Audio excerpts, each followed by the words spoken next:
We will install Chrome OS Flex on an old computer.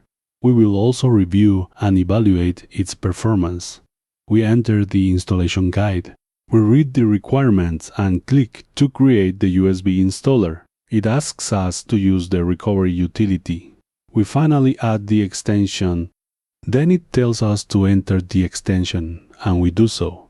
A window opens, but it indicates that Linux currently has no support at all. The bottom mentions that a USB can be created using the dd command in the terminal. We download the image and then copy the command. While the image downloads, we see the next steps and general info. We open the terminal and increase the font size for better view. We unpack the downloaded zip file to get the bin file. Then we use the lsblk command to see the exact location of the USB memory stick. We paste the dd command using the exact location and name of the bin image. Using SDB, we wait for the image recording to finish up. We boot the image and it welcomes us, so we click on Get Started. The installation is already selected, so we click on the Next. Then we click on Install Chrome OS. Then it warns us that it will use the entire disk, and we click Install. The process starts now. We wait for the process to finish, but the installation was not completed due to an error. We check, and it is a UEFI issue. We stop. We take on the task of using Windows on another PC. We enter the Chrome site, download the installer and run it. Then it executes. Then we do the same process with the installation guide. We download the extension and run it. We click Start and select a model.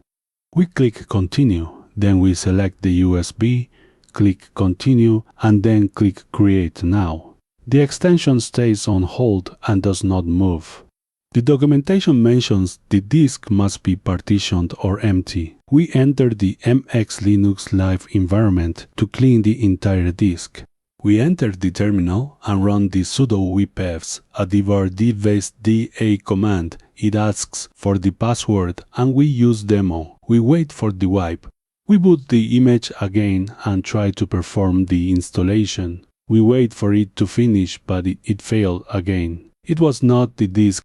It is also mentioned that if UEFI gives problems, you can try legacy. We try to install again, but it still gives the same error. We see these steps quickly, but in real time it is slow. After these tests, the Chrome extension on Windows finally revives today. Chrome OS Flex has a list of certified equipment to guarantee its operation. This old HP computer is not on the official list now. We check the list and see that the Dell Inspiron 15 is certified. If this image does not install correctly, we will change the PC. We boot the image, but Group presents 5 options. We select the first one, and it did not work. We tried all options and nothing ran. We even tried to install it in a virtual machine, but it did not even boot. Anyway, we proceed to run the live to see what happens. We follow the steps to enter. For the moment, everything is working very well. In fact, it enters the live mode correctly. UEFI 1. We used the same USB on the Dell Inspiron and the system booted. This PC has no auto screen mirroring, so I recorded it manually.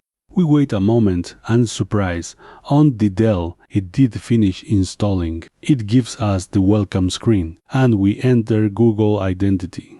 We continue with the configuration of terms, sync, passwords, intended use, and it offers us the Gemini AI to assist our tasks. We set the scroll, font, and screen size and choose the theme. We enter the screen configuration and enable the mirroring option. Now we move to the recording with the video capture card. In the menu we type Linux and enter the configuration. We click Setup. We click Next, enter user and disk size. We wait for the installation to finish and the Linux terminal will then be executed. We enter the screen settings again and reduce the size. It was too large. Then we run the terminal to perform some manual tests.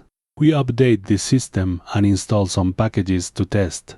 In this repo, FastFetch is not available, so we use Neofetch. We wait now. We run Neofetch, but the terminal font looks small. We enter Settings, look for the font and enlarge it to size 20 for clarity. We run Neofetch again to get system information. We see that it uses cross VM. We have tested subsystems and overhead is minimal. We run commands to contrast the info. It uses Debian 12 with a slightly old kernel, but the boot time is absolutely excellent. We run Sysbench. We start with the CPU with one thread to see the system processing. We get a very good result between distros. Now we test the CPU but with 5 threads. To test the processing capacity, we also obtain an excellent result in this phase. We tested the threads to evaluate the system concurrency management. Again, we obtain a very outstanding result among distributions. Now we test the mutexes to evaluate the efficiency of mutual exclusion logs. We also obtain a very good result for the computer. Next, we run a memory read test to evaluate efficiency when accessing data. We obtain an average result for this specific part. We run a memory write test to evaluate the efficiency of saving data. Again, we obtain an average result for the entire procedure. Now, we prepare the necessary files to perform the disk input and output tests with Sysbench using 1 GB in total volume. We run the random read and write test to evaluate disk performance.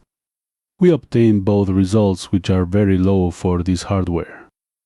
Then we run the top command. But if we want to measure the consumption of the Linux environment, we must install Firefox now. Now, we run Firefox from the terminal to check the memory consumed by a Firefox window. Then we open a tab with a video content. We continue by opening a third and fourth tab, watching the increase in memory consumption.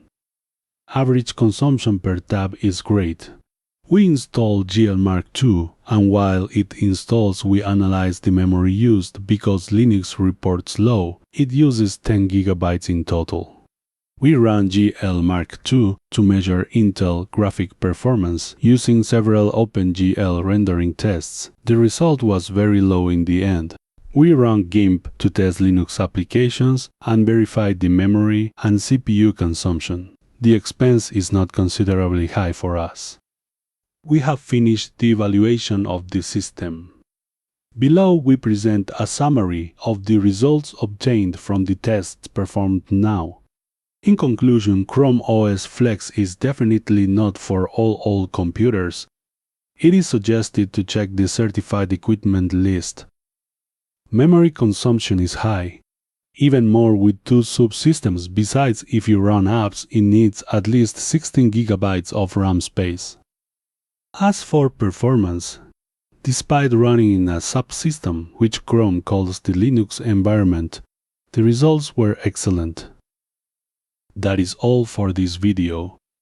If you liked it, subscribe, leave a like and activate notifications. See you in the next video.